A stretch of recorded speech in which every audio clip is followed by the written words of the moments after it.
listening to Sweep the League.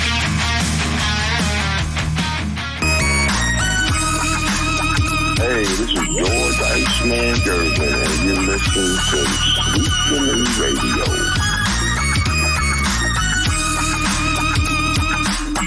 You know it's the best day ever, Rudy Campos Jr. for Sweep the League on a special Friday night edition of Sweep the League. If you've got your weekend started, which a lot of you guys are at SmackDown for WWE tonight, and I think it's in San Antonio if I'm not mistaken, but it's the weekend. I have my whatever this is, Death Note cup.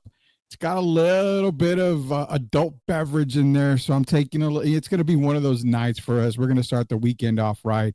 It's going to be myself. It's going to be Grading the Market's own Jacob Eric appearing tonight, plus Coach Gio is going to be joining us here in a little bit. What are we going to do tonight? We're going to cook, because all week I've been getting cooked on Locked On Spurs YouTube for saying Wemby's not generational, because I say he's not generational now.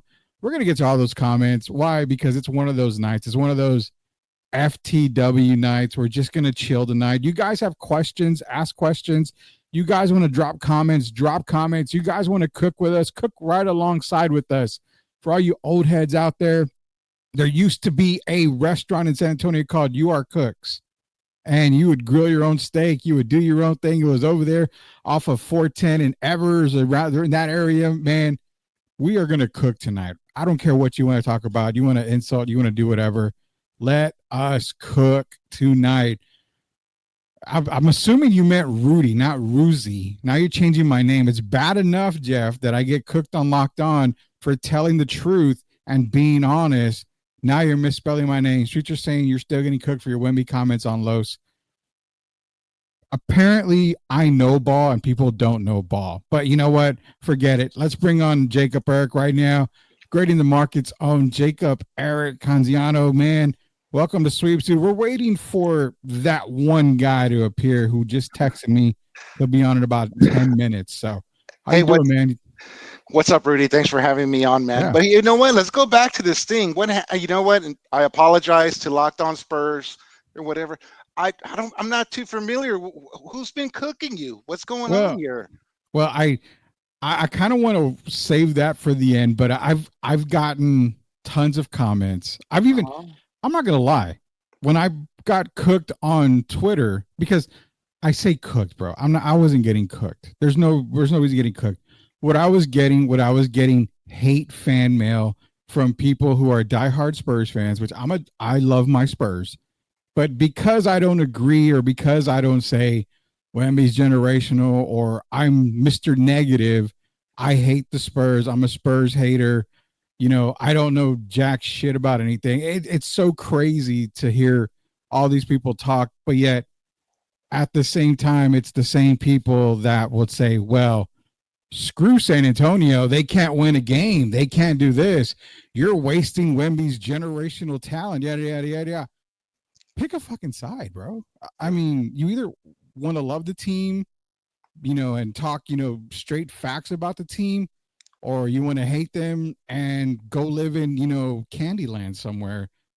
We're going to get into the comments, bro. I want to wait for Gio, because he has a problem with me saying generational is all that stuff, but I promise you, we're gonna get into all these comments. I promise you, man. Yeah, but it's always something like that. You know what I mean? And then even if you ever do, for those of y'all who have done like a Locked On Spurs episode, just be prepared for the backlash.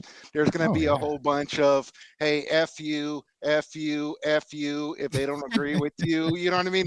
You're gonna spend your day on X, Twitter, whatever it is that y'all decide to freaking call it these days. Just go ahead and plan your day for the rest of the day. You're going to be busy doing that. Yeah, but it happens. We kind of like laugh about it and stuff like that. But yeah. Jeff likes to stir the pot on Twitter all the time. And, something happens, he stirs it. And I like it because it's the backlash. Now, like I mentioned, I've got my Death Note cup, and there's some death in there. Let's be honest. There's some good death in there tonight, or we're drinking tonight a little bit here. So I'm not going to drop names of people that I really don't like to mess with on Twitter. There's only like literally a handful, but I will say those are the ones that if they come at me, then we have problems. Then it's going to get a little bit feisty. It's going to get, a little bit maybe four-lettery, stuff like that. So I promise not to drop those names in the chat. PTS TV, man. Jacob Eric, PTS TV. Plead the Sith TV, man. Elias is just, he's blowing up. He's blowing up big times, man. He's saying, what the fuck is up? What the? No, there's no cussing on Sweep the League, man. There's no cussing on Sweep the League. Rudy, if Vic puts up identical numbers as last season, will that show that he is what he is already? I don't even, Jacob, be honest, man. Do we even know what we have in Wemby right now? I say no. I really don't. Well, he hasn't even played a full season. So true. Last year was not a full season. He hasn't even played a full season, so we don't even know what we have. So yeah, I agree with you 100%. How's, calling him generational, stuff like that, going back again, we've talked about this 100 times. People, what is Wemby now? It depends on whether you ask Spurs Twitter. Is he 7'4", 7'5", 7'6", 7'7"? They want to make him this mythological freaking figure or whatever, this and that. Well, you know what? You can make him fucking 7'9". Those people don't usually last that long. Yeah. So you know what I mean? I hear you. I'm not happy about that. You know what I mean? So, but yeah, going back, we have. I let one fly. There's y'all know, but yeah, we don't know. We haven't seen it. You know what I mean? We don't even what De'Aaron Fox yet. What did they get, like 5 games, or what was it, like? Yeah, 5 games total that they played, or 6 games together and stuff like that. Yeah, but we don't know yet. But yeah, pump the brakes a little bit, Spurs fans. Doesn't mean I'm saying I'm a hater. Just saying, like, hey, calm down. You know what I mean? And let us go into this next season healthy. So see what we got. And that's the thing with the locked on comments coming on and people attacking me. And by the way, I'm going to reiterate, because I did do it on a Sweep the League recently. I'm going to say it again. If you don't have enough balls to come at me without using a burner account, then just don't even come at me. I don't respond to anybody that has a burner unless you can prove to me you're not a burner account. If you don't have the balls, if you don't have the set of tits to come at me on your own account, so that way I can face you face to face on stuff, then don't bother. And don't DM. Dude, I got one DM literally that was like, I really wish I knew where you worked, because I would. What are you going to do? Like, for real? Like, you're going to call my boss and say, well, he doesn't think Wemby's generational, so you probably should fire him. That is the most childish shit I've ever seen, I've ever heard. So yeah, if you don't have enough balls to come at me, with your own Twitter account, X account, YouTube account, whatever, take a hike, bro. That's what I'm saying. But on the generational thing, my biggest point was you don't know what generational is majority of the time until the player is at the end of his career and you look back like, Jesus Christ. And for me, I've said it, Kareem and Mike are the two guys I'm like, yeah, that they're generational for me. And that goes to the other point. Your generational guys are different. My generational guys there's no list that's the same. But people get so pissed off because my list doesn't match your list, so you're mad and I don't know anything. It doesn't matter. Spurs generational is different. They look back and they look back at David Robinson, Tim Duncan, stuff like that. And we're like, wow, yeah. We never saw anything here in San Antonio. We never saw anything like that. So it's cool. But yeah, you're absolutely right. Nobody's list is going to be the same and stuff like that. But there are some, when you talk about generational, I think it even branches out. You know what I mean? Stuff like, you know what? I'm going to go ahead and throw this out, Rudy. Since you brought it up, you say Michael Jordan, generational, whatever, this and that. Who brought out the baggy shorts? Well, I mean, that was Michigan Fab Five. But who did they copy it off of? It was Michael That was Jordan. Mike. Yeah, It Mike was had Michael, the. generational. Before everybody was wearing the nut huggers and stuff like that. You know what I mean? Well, they're That's making a that's comeback, so another branch of generational. they're making a comeback. Well, and that's the thing with Mike. Mike brought. I mean, the shoe deals. I mean, it all started with Mike. Now, Converse had Bird and Magic and these guys, and they were good. They were going. Dr. J was a part of Converse. I want to say George Gervin, Converse, but I think he was with Nike for a little bit there. I mean, but it didn't blow up until Mike had his own brand and yada, yada, yada. So there's so many things you look at for generational, and it's just a list, man. Nobody should get pissed off. I mean, if you told me your list, and for me, Spurs fans, I consider. Now, when I say I consider, I'm like, I can put them in there. Timmy, David, those guys, I can consider generational. I mean, Tim Duncan did something that probably no player I think will ever come close to doing, no star player will ever come close to doing, and that's have a 500 record, a winning record in his entire career. I mean, and then you go back, well, what makes Timmy generational is, that for the fact 5-1 in the finals. I mean, the most dominant power forward to ever play the game.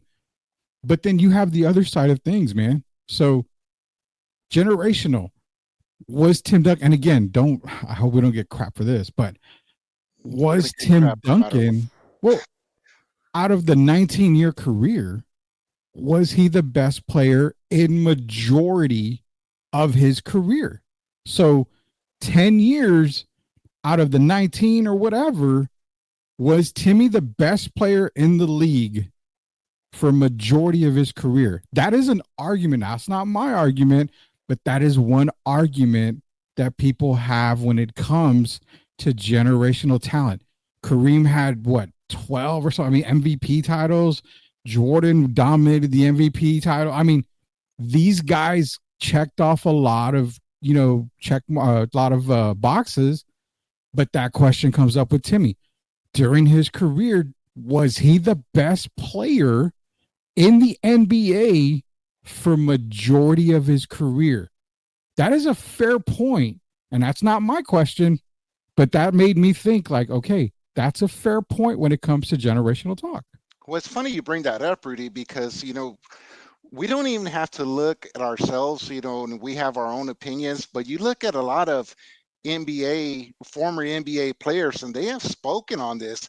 I think it was who was it, like people like Boogie Cousins, and people make like videos and stuff. Yeah. They come on their own podcast and they're like, if you ain't talking about Timmy top 5 or whatever, or top 6, I don't want to hear it, or something like that. You know what I mean? So you're hearing it from them, people he's played against, people who are in the league. So, I mean, who am I to argue against them?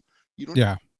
But even their list isn't going to be 100% agreeable. I mean, that's the thing. People argue with players, and I'm like, they played the damn game. Like, they played against them.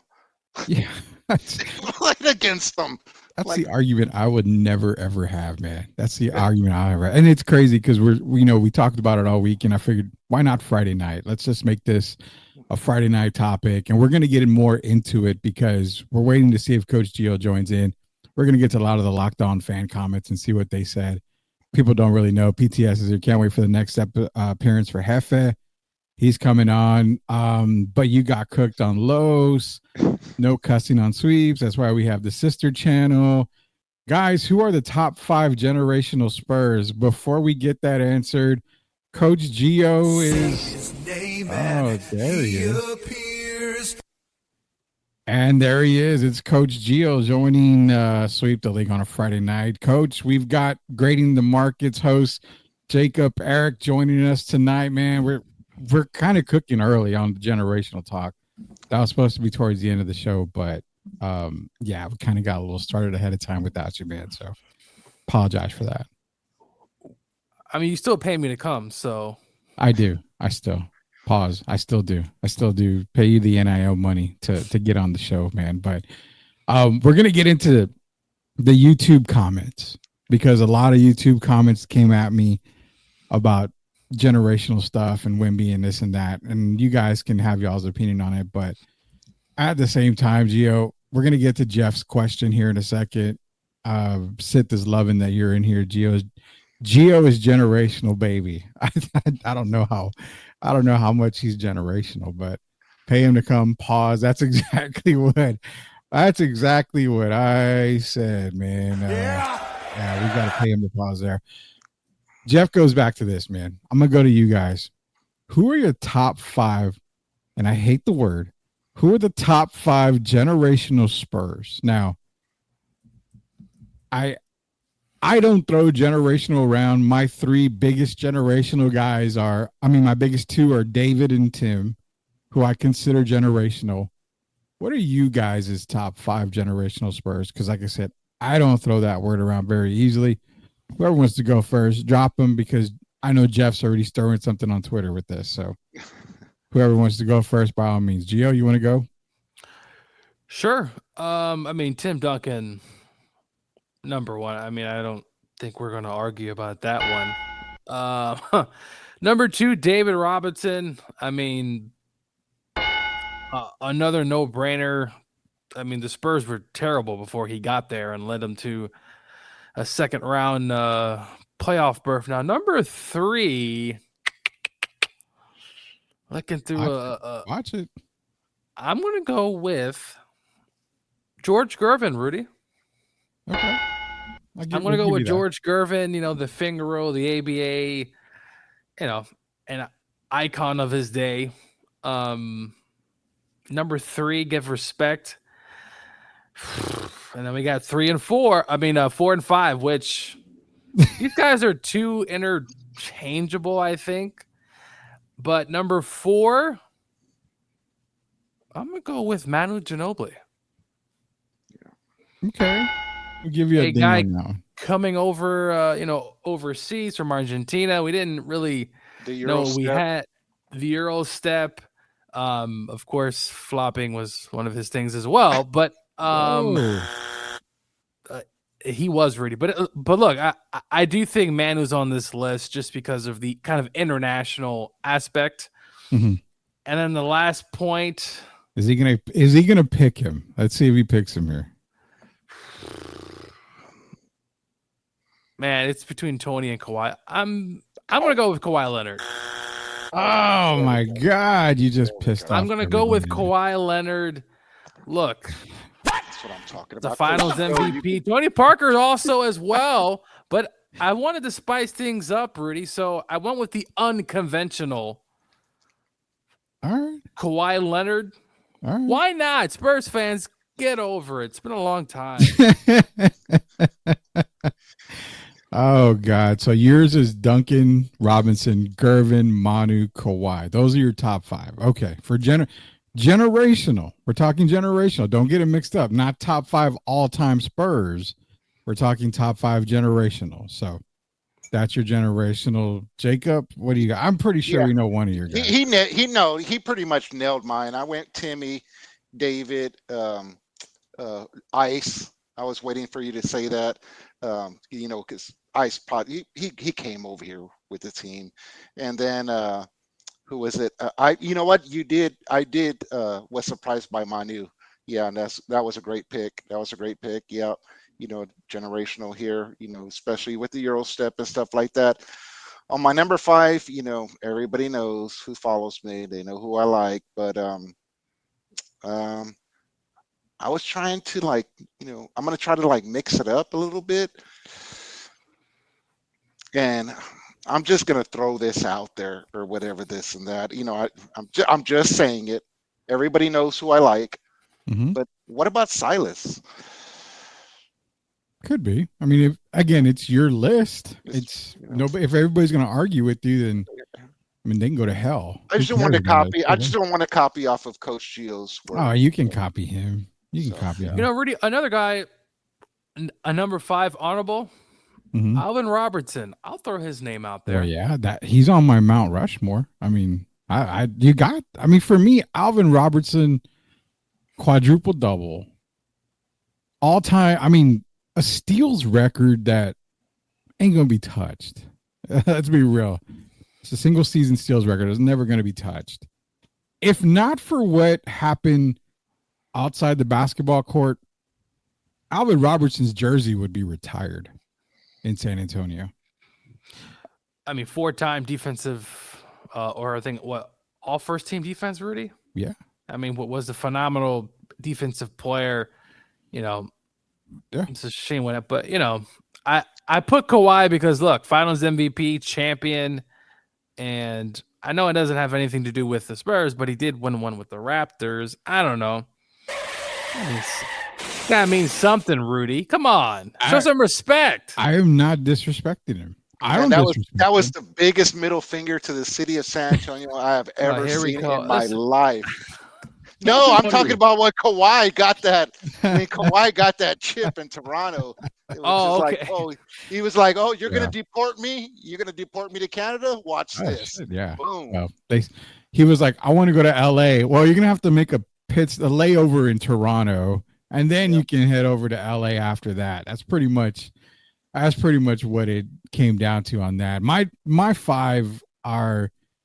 I mean, we're going to go Timmy, obviously. We're going to go David, obviously. George, obviously. I mean, scoring title. I mean, another reason why the Spurs are still in San Antonio is because of actually those 3 guys right there keeping the Spurs in San Antonio. After that, I mean, you can throw Kawhi in there because finals MVP, brought another title to San Antonio. But if you go to the backlash of what he did, and again, it's crazy that we maul him and we wait. Do we blame the Spurs at all for handling this situation? Do the Spurs have no blame? I mean, it's a two-way street. There. It's a two-way street. I mean, we've only, as Spurs fans, you only hear and feel one way, and that's that Kawhi did the city wrong. Will we ever get a 30 for 30 on this? Because I want to know exactly what happened. I mean, a player is injured, get it. But remember, Pop's like, well, you got to go ask Kawhi's people. You had little subtle Tony jabs Parker. here and there. Oh, well, Tony I had a worse injury and I played. Well, it's not about you, Tony. Well, Tony made it about Tony all the time, so let's never be real about that. But again, it's because the way Kawhi left, city of San Antonio hates him, Spurs fans hate him, but we don't know both sides of the story. We just hear one side. We're just assuming that it was that bad. So I think I would put Tony up there on a generational list because coming in as a kid, giving the keys to the car, the keys to the castle, and doing what he did, you saw the improvement from season to season. He did have a bad finals run against the Nets, but still bounced back in the seasons. I mean, let's be real. There was one season he led the league in scoring in the paint. I mean, for a guard at 6'1" to do that, when you've got the likes of Timmy, Shaq, a lot of other guys, that shows a part of generational there for San Antonio. Yeah, so that's 4. The 5th one is. You feel the tension in the air right now? I know I can. I can feel it all the way down in my plums. I want to say Kawhi, but I don't really want to because I don't think he was here long enough to kind of get that generational, I guess, title. For me, it's Alvin or it's Manu. I look at the bigger impact. That is the tough part. Manu made a huge impact for San Antonio during this whole night, this whole playoff run that they had, the streak. Alvin made the team more noticeable, I guess, in that time with what he did. I'm going to go with Manu only because of the run that they had during that time. That was a generational run for the San Antonio Spurs. I mean, very tough for teams to do that over 19 years or so, 20 years or something. So those are my top 5 right there. Great question by Jeff Garcia here. Says, what about Keenan? Now, see, Larry Keenan doesn't make top 5. I mean, he's top 10, but he's definitely not top 5. More comments. Manu is my Spurs GOAT. Great flopper, Euro stepper, and team player. Should Alvin Robertson be on the generational Spurs list? I think he's 5A. I think he's up there, 5B, right around 5A, 5B. I don't have any issues with that. Why does TP get jobs so much on San Antonio? Great list often. Like, he gets overlooked, but his resume is Hall of Fame worthy. I mean, you can't really diss Tony Parker. I mean, I know I did, but let me ask you, a while back, Gio and Jacob, I went on Twitter, obviously, because that's where all the shit happens. And somebody had posted that Tony Parker is better than Steve Nash. And I said, no, I don't have Tony better. The reason being that they picked him, I think, was because of a finals MVP that Tony had. So my back on that was, well, Steve's what, 2-time MVP of the league? I mean, do we really hold final MVP at high precedence? Because, Gio, if you're on the Spurs, I'm not even going to pick on you. If my fat ass is playing for the Bulls and we're in the finals and I go on a magical finals run averaging 29 a game, 8 assists a game, yada, yada, yada, but my season average is 15 points, 3-4 assists a game, but I dominate in the finals. Does that hold more water than anything else? That I get a finals MVP, knowing that I Andre Iguodala it the entire time and got me a finals MVP because I played really well in, the finals. How much water does that hold? Basketball is a team sport, right? So there's other factors that are in play. Obviously, Tony had a great series against, was it Cleveland back in the day? Yeah. I think it does, but Steve did have 2 MVPs. Now, I do think Shaq should have got one of them, but we could talk about that a different day. If you ask me, Rudy, this is tough because I do think they're obviously talented. They could score. They can assist, though Tony was probably more of a score type of a point guard than necessarily just averaging like 13, 14 assists. Give me Steve Nash. I think Tony was great. Phenomenal. The teardrop, right? Yeah. Can get in the paint. But I think just Steve Nash is just a bit different. And they could have won if it wasn't maybe for Robert Horry's cheap shot at the end of that game. What do you think, Jacob? I mean, is it finals MVP worth it? 100% agree. Yeah. I think Tony Parker was just a little bit flashier. Like Coach Gio said, he brought up the teardrop or whatever. And also maybe that spin move when he would get inside the paint, man, that was a thing of beauty, bro. You know what I mean? And it just seemed like people couldn't stop it. And being 6'1", but he could just get by everybody. It was cool. But yeah, with Steve Nash, he was just different. There's just, you had to be there in order to like watch it. Steve Nash was, I guess, maybe like more of a, if you look up point guard in the dictionary, you could maybe see a picture of him, kind of something like that. But yeah, man, but I don't know. I think that's just my opinion. Yeah, and that's the thing is, I don't think I hold a finals MVP. It's more of like, if you're going to come at me and say, well, Tony is better and this and that, the reason why is because he has a finals MVP. Okay, but I mean, it's weird, man. It's so weird because Derek Gervin, he says finals MVPs mean the world. And I said, well, I mean, I can understand that. But when I look at it, it's like, well, but you're only good during a series. Anybody can get lucky. Anybody can play good in a series. So how much weight does it really hold? And then it's like, well, you've got, Andre Iguodala, this and that. So I'm like, okay. But I mean, again, how is Nash not better than Tony Parker at the end of the day? If you put Steve Nash on the Spurs during that time frame, are we really saying they're not going to win a title?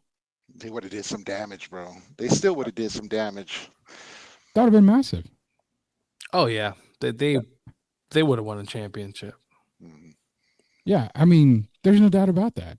We're talking to Jacob Eric, Grading the Market, host of Grading the Market, Coach Gio, host of Sweep the League. And yeah, man, you know, it's just a lot of talk. That's our generational guys. I got some comments that we're going to get into here because we're on the second half of the show right now. Shout out to MCS General Contracting, proud sponsors of Sweep the League. And what's weird is I'm going to have to get on Sith, man. The guy took off the sponsor logo. Like, what the hell? I just noticed that right now. Come on, man. Come on. He's fired, dude. He's fired. If he's, Locked On says, if he stayed longer, would Strickland be among the greatest San Antonio Spurs point guards? Rod Strickland. Man, Rod Strickland is a legend. I don't care about a behind the back pass that cost the Spurs a finals trip, you know, back in the day. But Rod Strickland's a legend. The guy, where would you put Rod, man? Where would Rod go? Now, Spurs point guards, I'm going to piss more people off. I have him above Avery, even though Avery hit a game-winning shot in the finals. He's way above Avery Johnson. They're way above him. Do you put him higher than Johnny Moore? I don't think he's higher than James Silas and Tony Parker, obviously. But is he higher than Johnny Moore? Rod Strickland's underrated. Very. When you talk about if you go put the tape on, very underrated, part of a good Spurs team, that first kind of playoff run. Rudy, maybe if he's there in 95, they beat the Rockets. I don't know. I mean, obviously Hakeem was on a totally different level, as we can clearly watch videos. But Rod Strickland, he could pass, he could shoot. I mean, he could do a little bit of everything, and he just wasn't there. It just wasn't there long enough. You know, it's like it's a little blimp. You saw obviously glimpses. He had a pretty good NBA career. But man, what could have been if he's there for 10 years? He's definitely probably potential on this list. Obviously, his ceiling was probably capped, but yeah, such a good player. And really, there are a lot of guys like that just for whatever reason had good games, but just wasn't around the league. And we can look all across the league in the 90s where we see guys where, man, like if he just would have stood a little bit longer, right? If he just could have had a few more chances. His jersey might have been up there. Yeah. Should have been. Yeah. Should have been. I mean, again, Rod Strickland is so very underrated, man. Very underrated. I mean, some of the shots that he would make, you know, up and unders and everything, the guy doesn't get a whole lot of love and doesn't get a whole lot of mention when it comes to San Antonio. Third best point guard in San Antonio history? Could he make the case for that? Now, this is pre-De'Aaron Fox, pre-Harper, this is all pre-that. I mean, he's better than Avery Johnson. Was Vinny? What was he? Was he a shooting guard, Rudy? I don't remember Vinny. Vinny Del Negro was a shooting guard. Yeah. Rudy's. I'll say yes. Probably. Yeah, I would probably say yes. I had to look at the list, but off the top of my head, he's probably the third. I mean, who? I might be missing someone. Speedy Claxton. I mean, I don't know. Like, you can't do Speedy. That was like 1 year, man. No, So, yeah, no, I know. It's just like I'm trying to go way back. I'm not as old as you, Rudy, so I can only go so back. But wow, thanks. Appreciate that. That got me in both of them right there, Joe. Appreciate that. Oh my God, dude! I'm looking at a comment that I didn't even know I got on YouTube. We're gonna, let's jump into these comments, man. So I got some comments here that I was able to copy and paste. The rest of them are so long that I can't put them on there. So, all right, let's let's do a little thing here. Let's do the Rudy rant. I know I've got that somewhere here, so we can kick this off right. It is Coach Gio. It is Jacob Eric of Grading the Market. It's time for the Locked On comments.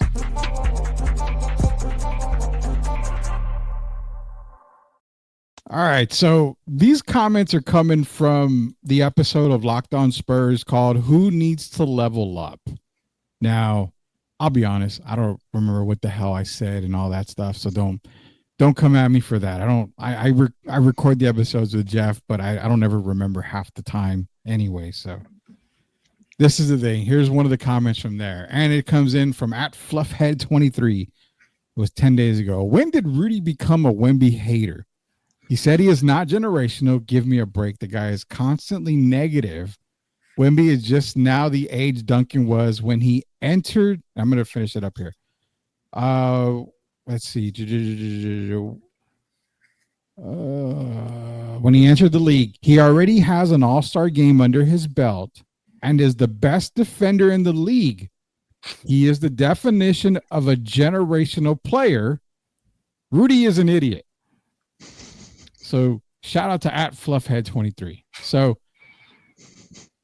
that's one comment there. I'm a Wemby hater. I'm an idiot, apparently, which I did respond to that. And I said, we can do it without the name calling. You don't have to call me an idiot or whatever. But again, it goes along the point of your opinion is different from my opinion, but the common denominator is the word opinion. Because I don't consider a player generational, and you do, which these other comments, I'm trying to read them now, like, holy cow, I really pissed off people. And one guy even said, Gio, that I'm only making these comments because nobody listens to Sweep the League. That's that. I mean, I'm going to go on a little rant on that in a minute. But what do you think about Fluffhead's comments, guys? I mean, am I a Wemby hater just because I don't say he's generational?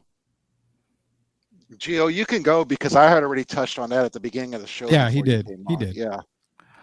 Well, look, I mean, Mr. Fluffhead, I get what he's coming from, not with the hate comments, but the thing about Wemby is, and what I've always said, Rudy, is I think he has the potential. Yeah, I think he has some generational talent, blocking shots.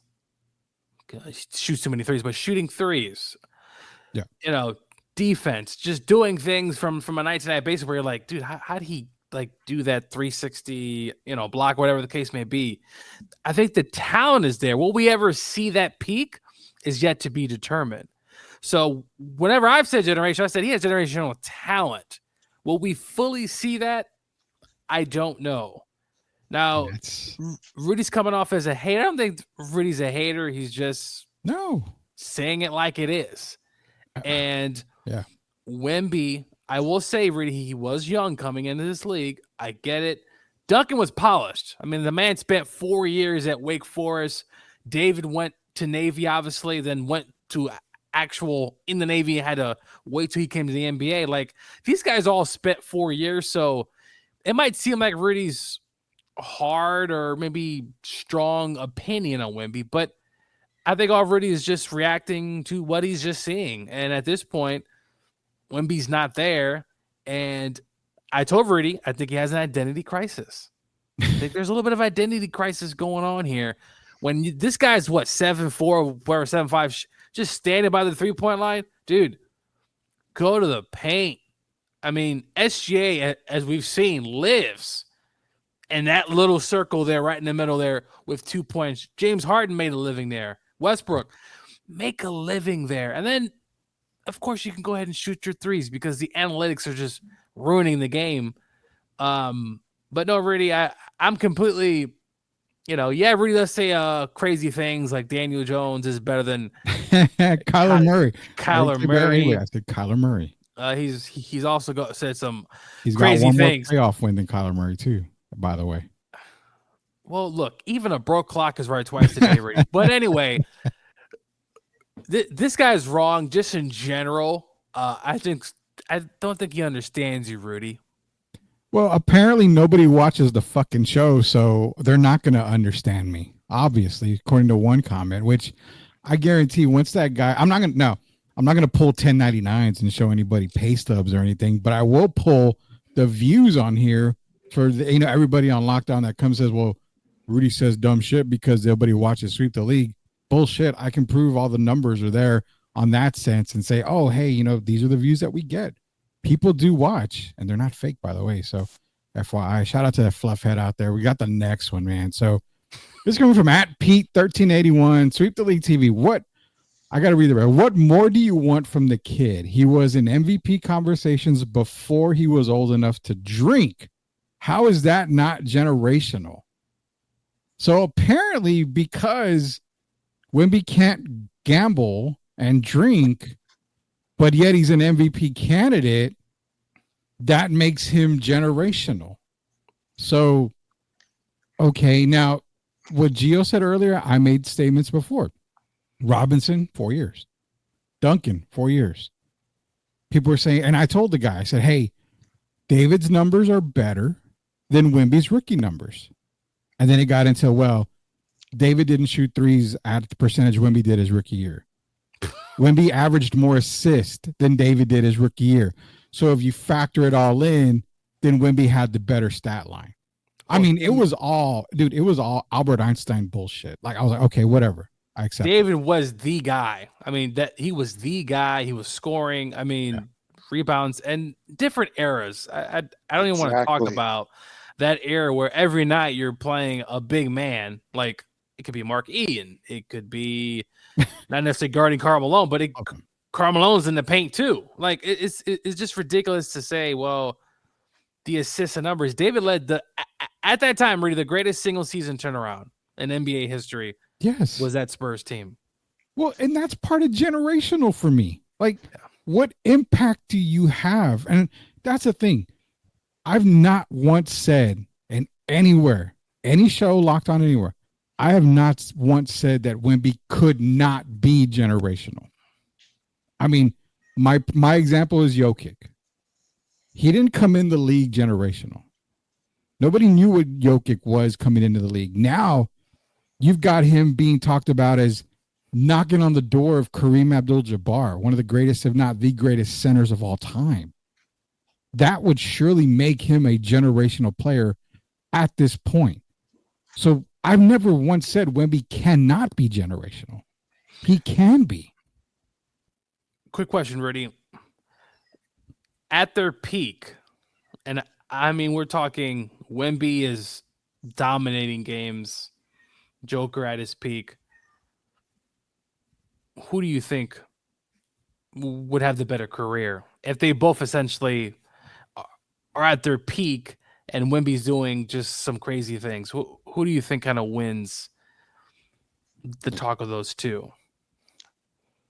Hands down, at their peak, in their prime, Bust it. I'm going to go with Wemby, and I'm going to tell you why. Because both guys can play on the offensive side of the game, but where Wemby separates himself from Jokic is on the defensive side. Jokic is not a great defender. He can block shots, he can move, but Wemby is quicker, has better recovery. So I would say in their peak, in their prime, I go with Victor Wembanyama. He's the only one out of the two that can be MVP and Defensive Player of the Year. And I think that's what fans are in San Antonio are kind of peeking towards. If his peak, which we have not seen. No, we haven't. We have not seen the peak. We see glimpses where it's like, do you have 10 blocks in a game? You know what I'm saying? Like, we've seen glimpses, but I really hope, and I hope he stays healthy, because really, I think his career is going to take off. And But is there going to be a peak? That's the question. That's the question. So that's why I was kind of leaning towards Joker. And I was like, you know what? I kind of would have, I know I'm going to get backlash for this, but I would kind of go for Joker. You know what I mean? Like, I would go with Joker because we've had 2 years with Wemby. He hasn't done a full season. We know the history of 7'6", 7'7", 7'8", whatever the 210 wants to say how tall he is now. They usually don't last long. Mm-hmm. You know what I mean? I'm just throwing it out there. I'm just throwing it out there. Well, yeah, and I'll say this. I mean, his Wemby stat line was pretty good. I mean, it was MVP caliber. It was an MVP caliber. What's the best ability? Availability. Which you can't really blame him for a blood clot. I mean, that's something that can happen at any point to anybody, whether you're 7'6", or 5'3" like Muggsy Bogues. I mean, it could happen anywhere. So what I'll say is year 2 Wemby, MVP caliber season. Unfortunately, blood clot happened. Then he's okay. I think season 3 is where you start to see, okay, is he going to get to that point? Is he going to be the dominant player that everyone is expecting? And I guarantee you, if he does, you're going to hear a lot of people, well, oh, here comes Rudy talking about he's generational now. I will not give anybody a generational title until the end of their career. Fucking Jeremy Lin was generational for 20 games. Rudy, come on. That mean, was just more of a New York kind of But that's what I'm saying. Yeah, well, Broadway show. Wemby could balance himself on a boulder now. So, I mean, Rudy, he got 24. Yeah. Jacob, where do you see him points wise this season? Does he go up to 28, 27? Or did he kind of stay within the same kind of? Because Fox is gonna. Yeah, look. Yeah. Go ahead. No, yeah, Fox is gonna take the ball a lot too now. Like that's something that we need to really also hone in. Is that Fox also high volume guy? So. Mm-hmm.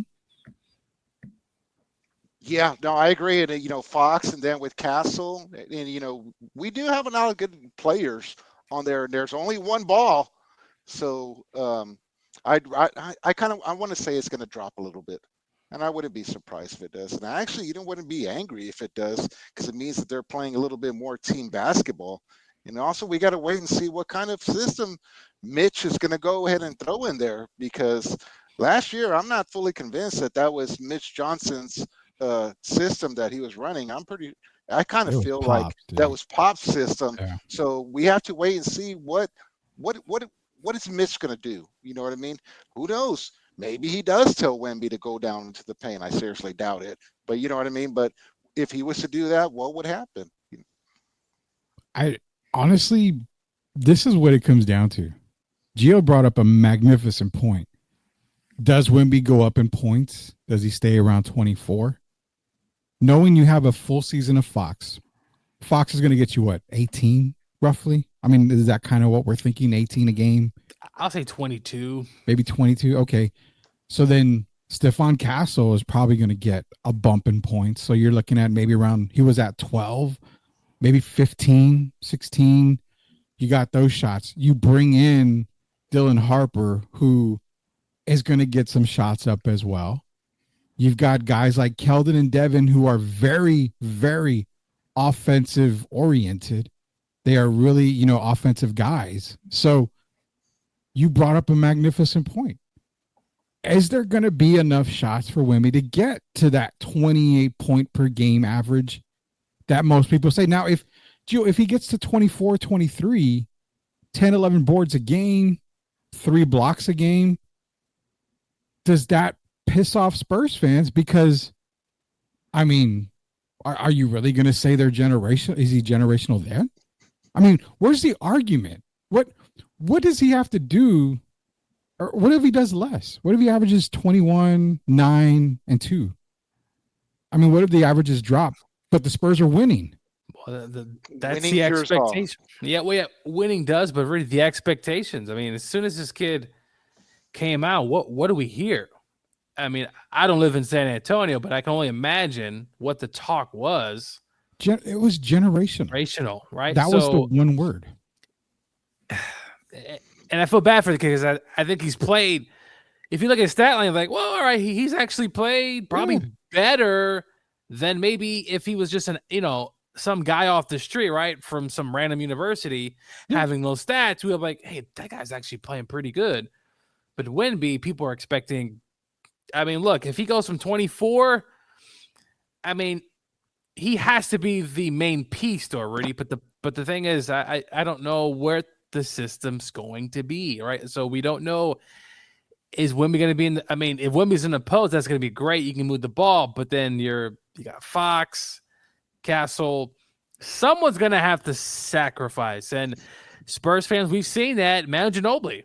I mean, Rudy, he could have started for most or every team in his league, but he chose to be a sixth man. So as a Spur, we've seen in the past, got to sacrifice, and I don't think it should be Wemby, but I mean, we'll see. Looking at you, Devin. Well, that's the thing, Spurs. I mean, Spurs winning cures all, and I get that. And that's the thing is like, okay, what if he drops in points in production, but they're winning? It's like, are we still going to be pissed off because he's not, he's not being this generational talent that people say? That there's no win in Spurs Twitter. It's always lose. I mean, that's the problem. It's always lose, man. Got more comments in here. Facts and LA says he needs another segment because he got cooked too. Yeah, I remember he got cooked a lot, man. More banners coming up here. The next one is at Sweep the League, and I got to figure where this one is, but this is kind of where it is. A generational player is someone who came into the league and immediately made an impact. Wemby fits that category. Hence, as a rookie, there's an argument, and I got it right here. So there's an argument to be made that he should have won Defensive Player of the Award, and second year, he certainly was going to win. LeBron, as a rookie, didn't make any impact right away. I don't know about that. And y'all consider him generational. I don't say that about LeBron. Nah, Wemby is generational. You guys are tripping. The kid improves every year. Steph Curry, it took him 4 years because all of those ankle injuries. So, come on, stop it. LeBron is generational. I mean, let's. Why should I throw that word around? I'm being honest. I'm being dead serious. I don't throw that word around lightly. Rudy, I think you're undercutting what he's done in this league. He is a generational player because, defensively in his prime defensively, I mean, he was a pretty good defender. I consider him. There's a difference. I consider him a generational talent. I really do. I mean, that's my argument. I consider him. Your opinion, but he's the all-time leading scorer, and I get it. Well, he's played the longest. Look, he's the all-time leading scorer in this league. Okay. He passed a record that we really didn't think was going to be broken. Now, is Michael Jordan, I think Jordan's third on that list, maybe, or fourth. I don't know. Jordan was more impressive because he didn't shoot threes and he didn't have a free layup line, right? But he's the all-time leading scorer, defensively in his prime, pretty good. He's won championships. I do think LeBron, and you know me, Rudy, I am not a LeBron. I am not a LeBron sexual, as some people are. And I'm giving LeBron his flowers. I do think he is, but obviously now in his career, defensively, he has completely, and I mean, skyrocket to the bottom. I mean, that guy doesn't play any defense.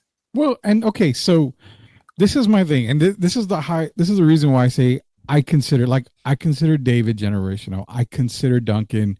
I consider Bron. I consider a lot of players generational. There's a difference for me between consider them and guaranteed, in my own eyes, they're generational. The way I look at LeBron is this. You're right. All-time leading scorer. Yada, yada. Great defensive player in his prime, Gio. Multi-time All-Star, multi-time All-NBA, whatever. And you know what? I don't even blame him for going to Miami. That's like me saying, well, I'm not going to go to another workplace and get more money and better opportunities to be successful. Why shouldn't I expect LeBron to do it? So I backed off on the big three thing. That's his choice. Anybody can make it. We said it before. Tim Duncan was damn near gone from San Antonio. He would have got the Kawhi treatment from San Antonio because he was gone. If not for Glenn Doc Rivers shit in the bed, he was gone. We would have had no more Timmy. So I don't blame LeBron for that. What I look at LeBron is this. The game of basketball, and this is my argument only, the game of basketball got predominantly worse in the LeBron era. But Brady, we can't blame him. I mean, look, Again, I don't blame him, but his it happened in his era, man. listen, basketball IQ, and to me, one of the great passers. I think he can pass the ball with the best of them. The IQ, and also Vridi, the culture of the game. I think you're undercutting what he's done in this league. As I said earlier, no LeBron fan. I think Jordan's the GOAT and will forever be the GOAT. But the IQ, the passing, the defense, anything else, the culture, all that stuff combined, I just think he's a generational player. I agree. You know what? And I'm not a big fan of LeBron James myself, but you know, sometimes when I talk with, or back in the day, I guess you could say like during his prime, whatever, when I looked at LeBron or whatever, it's like they're going to the playoffs. They're going to the play at the minimum. At the minimum, whatever team he was on, that's what it was. They're going to the playoffs. Look at Wemby. Okay, I'm going to get backlash for this one too. You know what I mean? But Get it. here in the 2-1-0, you know what I mean? Has Wemby taken the Spurs to the play? I know it's only year 2. No. Do you think it's going to happen next year? Well, maybe. Wait and see. But, you know, LeBron, there was a span right there for a while where you knew that if you had LeBron James, you were at the minimum going to the playoffs. Simple as that. Well, it took him 2 years, I think, for LeBron to make the playoffs in Cleveland. There you go. I'll take So, it. It took a while. And again, that's the argument. It's like, okay, Rudy doesn't call him generational now. Well, I mean, it doesn't mean he's never going to be generational. And this whole guy with the LeBron thing, you know, this guy's comment was big time, you know, was everything else, because it was like, well, LeBron as a rookie didn't make any impact right away. LeBron was must-see TV. He was freaking Caitlin Clark the moment he stepped on an NBA court. So he may not have had an impact on Cleveland's record and get to the playoffs right away, but he had an impact on the league. Everybody wanted to see LeBron James. So that is an impact. And then y'all consider, and we consider him generational. Again, I love it. I consider LeBron generational. You know, he checks every box with the exception of a couple for me. So I would put him in the generational talk. I would consider it. You got to remember too, LeBron James's high school games, weren't they like coming out like on ESPN and stuff like that? Like it was unheard of. You know what I mean? Like we knew, we were introduced to LeBron James, you know, before he hadn't even made the league. You know what I mean? It was weird. It was interesting, but it was weird because I think like, because he was in high school. I had never seen anything like that. And then he had to like cover up. It was cool because he had to like cover up his tattoos or do something like that. You know what I mean? Like there was like all kind of rules that came into play that we didn't know about. It was like, man, I want to see that. But no, I love them. It was awesome seeing him wearing that Irish uniform. Like, my goodness. I got to get to this one too. Cool. So I'm gonna try to read this because I think the guy was drunk when he typed this out. He brings up 7 Fosters, which probably should be footers, who can shoot, but not those who are 7'6" that can shoot, pass, dribble, defend, post up, be a high volume scorer, and have the agility as well as athleticism as him. I hate when people try to be contrarians and not make sense doing it.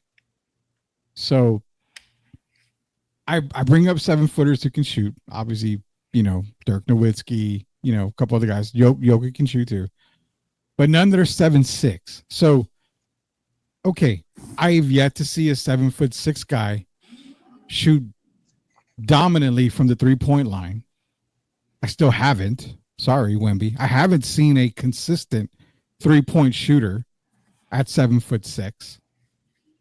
I don't know if he can post up because he doesn't spend a lot of time in the paint. So I know he can, but I did say if you can't dominate the one area you're supposed to, that does affect you for me. Now defend, check mark. Dribble, check mark. For a 7'6" guy, I'm surprised he doesn't get the ball stolen as much as he should. But I give him a check. Passing, check mark. He averages 3 assists a game? That's perfect. I'm good with that. A high volume scorer, 24 points a game. If he's that good of a shooter and should dominate in the post, he's not a high volume scorer at 24 points a game. Gio, you even have said that. He should be right around the 28, 29 point a game thing. Oh, yeah. He should, at his height and his ability, he should be at 28, 29, 30. Now, look, when we bring up Duncan and Robinson and their rookie years and what they did, and I mean, look, it was a different league. Really good role players that the Spurs in year one of Wemby did not have. Yeah. So maybe we're slightly harsh to a certain extent, but look, if you want that title, you got to earn it. And I'm really hoping this is the year that Wemby comes out of the gate throughout the season swinging it. I mean, Rudy, if he averages 30 a game, Massive. I mean, massive. That would be pretty massive. But I just don't know what this. I don't know what the Spurs have yet. We got to see this training camp, and we got to just kind of wait and see. Really, there's nothing else we could do. We could talk about football, though. Oh, we're going to talk about football. We'll talk more about football. Even with the Bradley Beal deal for the Clippers, I'm on record. I still have the Spurs top 6 in the West, right at 6. I mean, that puts them in the playoffs. So apparently I don't hate the damn team as much as people think I do. I mean, I've got them top 6. I'm not changing my stance on that right now. They upgraded everything they needed to upgrade. So that's why I got them there. A couple more. I wish we would have saw a little more splash. The two guys we got were okay. Well, De'Aaron Fox. Well, no, I mean like during free agency. Oh, gotcha. Yeah. It was very vanilla, if you get what I'm saying, Rudy. We got Apex in here. We'll give this one to Jacob Eric as well. I'm going to start off here. This is the thing you'll never know. A player is/was generational until the career is done or at its peak. I've already said that. A true fan rides the hype until he's proven wrong. A diehard fan rides it even when he's proven wrong. There is already negativity and skepticism of Wemby in different parts of the internet. When I come to a Spurs podcast, I expect a safe place where they glaze our players, not more of the same thing. So Apex wants to come to Locked On because it's a safe place. And you shouldn't talk bad about the Spurs because there's so much about that on the internet. Fuck that. I am on Locked On Spurs to talk my piece, to make sure that I give my best every time Jeff calls me and says, I need you to do a Locked On Spurs. If you want a safe space, you've got to find another part there. Because I'm sorry, you haven't made the playoffs in a while. I'm sorry. The team prior to this one coming up this season hasn't been good. But guess what? It's probably going to be a safe space now because I expect them to make the playoffs. I have them in top 6. A healthy Spurs team is a scary Spurs team. They've done everything right. Jacob, is it a safe space? I mean, it's like I want to come here because I want positive talk. I give more positive talk than I do negative on Locked On Spurs. Crazy. I talked about this, man, at the beginning of the show. You know what I mean? You're always going to get tomatoes thrown at you no matter what you say. You know, they're going to have people agreeing with you, disagreeing with you and stuff like that. You just got to be prepared to answer, whether it's on X, you know, Facebook, whatever kind of social media that you jump on and stuff like that.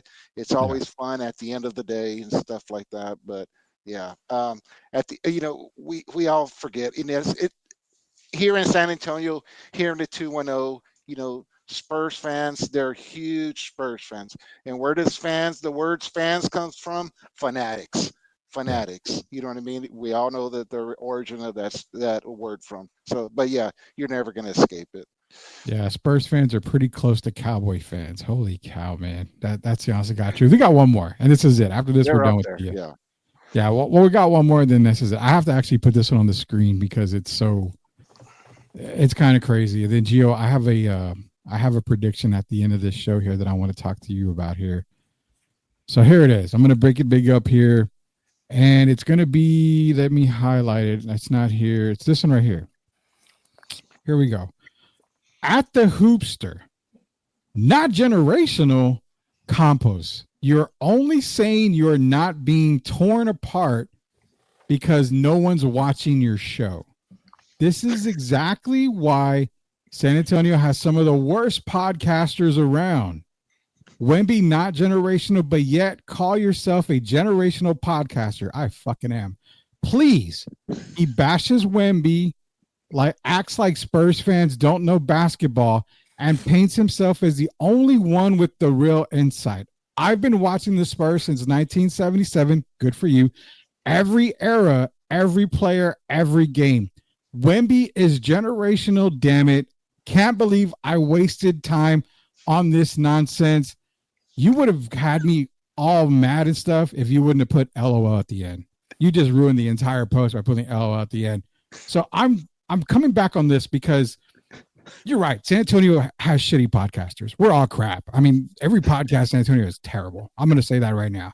So yeah, just don't pay attention to any podcast in San Antonio. That's your fault for wasting your time. Wemby not generational, but I am a generational podcaster. The reason why I do it is because I picked on Wemby and all that stuff. I bash Wemby, never did bash Wemby. I act like Spurs fans don't know basketball. I've never said that in my life. I don't ever downgrade, downplay. I don't ever say anything bad about people when they talk basketball with me and they're serious about it. And I paint myself as the only one with real insight.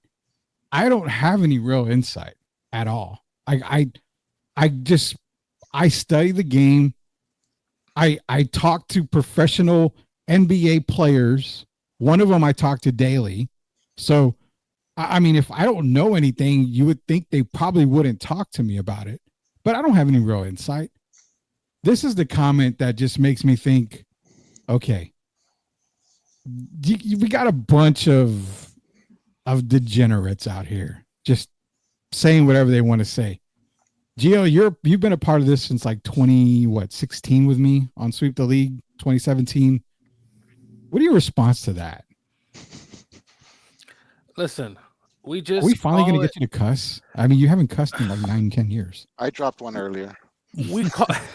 We call it like it is. Listen, we talk about our own teams on here all the time. Yeah. I talk about the Rams all the time, and Sean McVay's sometimes just, I'm not gonna talk about him right now, but I'm just saying, like, we're real. We talk about our teams. If they're doing great, they're doing great. If they're doing bad, hey, y'all gotta play better. And Wemby is not at this point a generational player. I think he has the talent to be, as Rudy says, consider whatever. Yes. He has it. We need to see his peak. I mean, we need to see where that is. Championships, deep playoff runs. Because listen, if Wemby averages 24 for the next 8 years but doesn't make the playoffs, I mean, is that generational? No, it is not. That's a good player. That's Kevin Love before he went to Cleveland, but that's all that is, right? Thank you. Perfect example. If he averages what Kevin Love averaged or better, but they never make the playoffs, is that generational? No, they're going to make the playoffs. I mean, no, they're going to make. I would assume so with Fox and them, but Yeah. we call it like it is, and people just want to be baby fed. Hey, this is a great Spurs team. Wemby's great. All this is great. It's not. I'm telling you right now, Rudy. When I went to that game here in Indiana, when the Pacers played the Spurs in Wemby's first year, and the Spurs lost by almost 50, I think over 50 points. And you're sitting back and you're wondering, this is not generational at this point. I mean, Wemby's getting boxed out by little, I mean, I don't say little people, but like smaller guys. And his impact is not there yet, right? LeBron's impact, right? Great. He's averaging almost the same, but LeBron's impact isn't the same that it was like 10 years ago, right? Like it's not the same anymore. So Wemby's impact, we're not seeing it enough. And you're also not in the playoffs. So there you go. you know what? I'll even add on that. I'll be like, just because we're not seeing it, we're waiting for it. You know what I mean? We're pumping the brakes. You know, we're not that when we say, hey, he's not generational or something like that, or a reason that we're not saying it in a bad way. We're just like, hey, let's pump the brakes. Let's wait. Let's see what happens. You know what I mean? Yeah. Like you said, let's see what we got, and especially this coming up year. You know, like what for the first 2 years, what were Spurs fans or yeah, I guess Spurs fans, what were they all screaming? They were like, "Oh, we did nothing to prepare for Wemby. Did nothing to prepare for Wemby. We did not surround him with anything." Well, now you know what? They're starting to surround him with some stuff. So let's let it play out and let's see what we got. You know, David's in here. He says he must be listening because I've been saying it for a while, especially on Locked On. Spurs are making the playoffs this year. I sure hope so. I hope so too. I've told you there's 4 teams. There's Oklahoma City, there's Denver, there's Houston, and a healthy Dallas team. Those are your top 4. I mean, there's really no way around it. Those 4 teams stacked. They're ready to go as long as they stay healthy. Outside of that, the Clippers, I love what they did, but I'm still not certain on what they are doing. Minnesota is the key here. I've got him at 5, but I've got him at a fringe 5, a really big fringe 5, because Julius Randle he's the stock market. He's up, he's down, he's up, he's down. Rudy Gobert, I don't know if he's going to, fuck with the team again by giving everybody, COVID or whatever. I don't know what the hell is going on with Rudy Gobert. Anthony Edwards, it's up here, bro. I don't know if he's going to have that. He's already being talked about the face of the league and yada, yada, yada, which he doesn't want. But we all know, Gio, in this generation, the moment that spotlight comes on and it's everything, sometimes your game falters. And we don't know if it's going to get to him. I think he's fine. I think I don't think we've seen the best yet of Mr. Edwards, and we've seen a good amount. Mm-hmm. Rudy, I'm throwing the Lakers out. I know you don't really care much for what. Come on, dude. Are you gonna throw them out in the garbage? That's where I throw them. I think with LeBron and Luka, they got something. I don't know how much. Sponsored by Golden Corral, bro. Yeah, don't leave out Bronny. Don't leave out Bronny. Hey, Bronny had a pretty damn good. I'm gonna eat a little bit of crow here. Bronny looked like he proved a little bit. Now I know it's summer league, but last year in summer league, I mean, he averaged like 2 points a game. At least this summer league, he's balling a little bit. But Rudy, you would think the kid would get better. I mean, it's just you gonna give him the summer league all-star or what? No, yeah. Rudy's gonna give him the summer league. Here we go. He's generational. What the hell? Generational all of a sudden, Bronny. Yeah, I mean he has played well, and we did wish him good luck, Rudy. It's just the whole LeBron thing was just kind of a huge damper. Then him getting a guaranteed contract when he was a second round pick, and he wouldn't have been if he was not the last name James. But anyway, he wouldn't have been drafted. You know that for a fact. We all Garson here. We're wrong about Houston. They look good on paper, but never be a great team. Even on paper, I think it's still. They look good. I don't even have to look. They have talent all over. I think Houston. We thought last year they peaked too early, Rudy. I think next year, I think they're going to be the real deal. And Rudy, I think we talked about the Rockets. What's their ceiling? And Jacob, you can kind of comment in, but I don't know. Maybe conference. I think second round, maybe conference finals, but I don't know.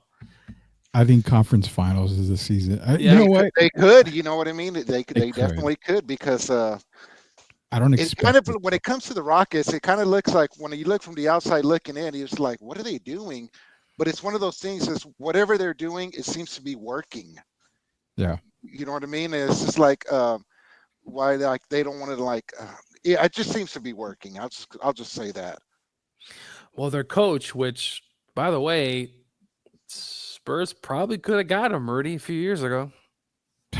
Yeah, they could have got a lot of different people, especially in the offseason, but they went with Mitch Johnson and I've vetted before. The most recent Locked On episode, I said that the coaching staff that the Spurs surrounded Mitch Johnson with, A+ galore. I mean, you're going to see an impact when it comes to this coaching staff, A+ galore. This is Rudy Campos Jr., Sweep the League TV. We're at the end of the show here. Coach Gio joining me here. Jacob Barrick, obviously, of Grading the Market. They'll be getting back on the swing of things. You can catch Grading the Market from earlier where I talked to Matt Schilling about the big old scandal going on in the sports memorabilia world. Gio, before we go, you and I have an NFL preview show coming up probably within the next couple of weeks. Maybe in August, we're going to do the NFL preview show. I think you're going to love me, but you're going to hate me at the same time. Not surprised. I am ready right now at the end of this show to make my Super Bowl prediction. I've studied it every way, any which way possible. And I've come down to my Please Super Bowl don't jinx my prediction. team, okay? I am sorry, dude, but Do not jinx my team. I fully expect, and my Super Bowl pick this year to win is the Los Angeles Rams. Oh my God, really? The Rams are my Super Bowl pick. I cannot find a weakness right now for them. I'm serious, dude. I cannot. I keep trying to talk myself out of, well, Stafford is older. Oh, no. Receiving. Oh, can't do the receiving core. The only thing I can find is running back, dude. And even that's minute. Well, yeah, Kyron's had some. He's had some fumbling issues, and he cost us a fumble in that playoff game against the Eagles. The Rams are. I definitely see a 10, 11, 12 win team this year. Yeah. You know me, I'm always trying to be as humble as I can on my team. I don't want to kind of get myself too excited, but the Rams, I mean, Jared Verse, he was a stud. I'm not sure if y'all caught that interview with Armstead. I think he retired, but a really good offensive tackle in his day, Rudy. And you know who he said that he does not want to see ever again is Jared Verse. He says that guy, the strength that he does is unbelievable. The Rams drafted pretty heavy on the defensive front, kind of taking a page from what the Eagles did the last few years, only drafting Georgia player. But the Rams, they got a good opportunity. I'm stoked to see what they have. Obviously, Rudy's health is, you got to be healthy and you got to be lucky in the playoffs, especially. But the Rams, I think, have a great shot. I'm really hoping we can have one more run, and then if the Rams win this year, I get a feeling Sean might step down and go to Amazon, or somebody's going to pay him a bunch of money to go talk. But Rudy, I'll say this last point: the Rams were if the Rams beat the Eagles, do y'all think the Rams probably win the Super Bowl? Because I thought the Rams were as hot as any other team besides obviously the Eagles, and the Chiefs just looked like dead in the water. The Chiefs had no chance of winning the Super Bowl regardless who they played last year. I mean, I said it last year. You used to get pissed off at me for saying well, it. because look, they kept winning, Rudy. The Chiefs got lucky all freaking season, dude. They got saved by the officials on so many games. They should not have been there. If you want to fight me on that, I'll fight back on that, because I mean there does seem to be some official favoritism, but look, they still won the playoff games, Rudy, and somewhat convincingly to a certain extent. They did. So you don't think the Chiefs can bounce back? No. I actually, on the AFC side, I have the Bills right now. I have the Bills, but I'm leaning Bills or Baltimore right now is what I'm leaning right now for the AFC. Lamar has to show it, Rudy. We have not seen, that's the problem. And that's the thing with him. 2 MVPs. Is Lamar generational? I won't throw that question out to y'all. Is he a generational talent? Because Shut up, bitch. 2 MVPs, man. Steve Nash did that. Oh God, here we go. Steve Nash. Here we Who's go. better, Lamar Jackson or Steve Nash? That's, we're gonna get into that talk now. Jesus Christ, man. Well, Lamar, it sucks because he really hasn't done much in the playoffs. So, and that okay. So I hate that we got to go, and got all some energy when it comes to Lamar Jackson, but that is the reason why I say Harbaugh needs to go. Harbaugh is still the coach. You're not going to get a Super Bowl win as long as Harbaugh's there. It doesn't work between Harbaugh and Jackson. It hasn't worked. You need to make a change. I don't know, but they've have good teams already, and they make the playoffs. But making the playoffs, I mean, what are you? You're the San Antonio Spurs from back in the 90s. Who do you want to take the the playoffs? So Who do you want taking that job, Rudy? Well, there's a dumbass coaching at North Carolina right now that could definitely use it. I don't know. Lamar, man, it's possible he's kind of reached his ceiling. I don't know. I just don't know. He's a really good player, and when he's hot, he's hot. But come postseason, he's been okay. He's had flameouts. Josh Allen's also lost to the Chiefs a lot. So, or are you going to go with the Jets this year, Rudy, like you did last year? I haven't decided yet. That's a very weak division. The AFC is very weak overall. I mean, hey, easy. Sorry, Jacob. Who's your team again? I'm a Chargers fan. Yeah, I'm a Chargers fan. So we got.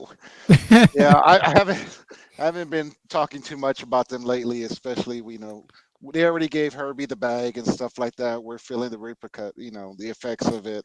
Mike Williams just went out, so I'm happy listening to other teams. Being I liked them. The thing is, though, I think the other Harbaugh is such of, they run the ball right and they make the best pass, but it always just seems like they're kind of vanilla. It's kind of just a simple kind of, and it worked. I mean, already I think they won 10 games. Like it works, but how far is going to end? Does Justin Herbert keep getting a pass?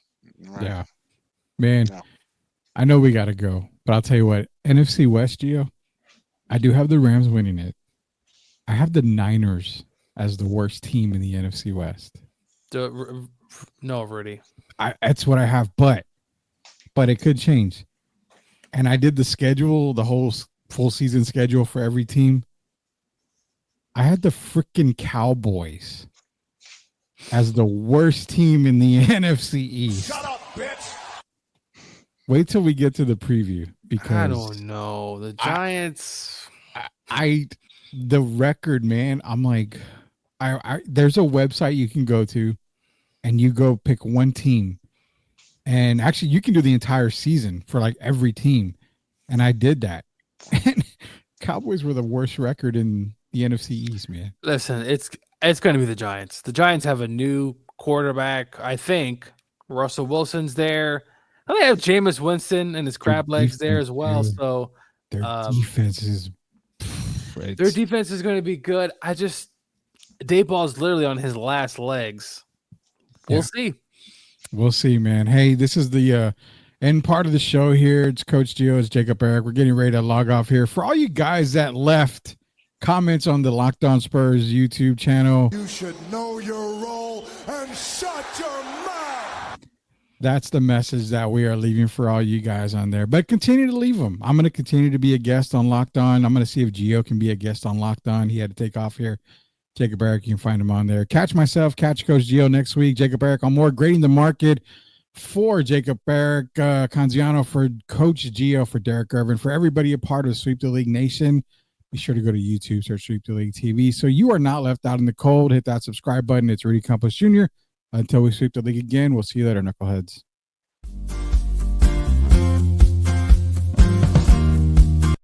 Are you looking for a contracting company that gets the job done right the first time?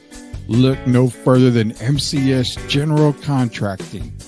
MCS specializes in top quality concrete work, including patios, driveways, foundations, and swimming pools. The team of experts are dedicated to delivering exceptional results and unparalleled customer satisfaction. At MCS General Contracting, they're not just hardworking, they're local. Based in San Antonio, they are committed to building relationships and trust within the community. That's why MCS guarantees your satisfaction. They pride themselves on getting the job done right the first time, every time. So why wait? Contract MCS General Contracting today to schedule your project and experience the difference for yourself. MCS General Contracting, building a better San Antonio, one project at a time.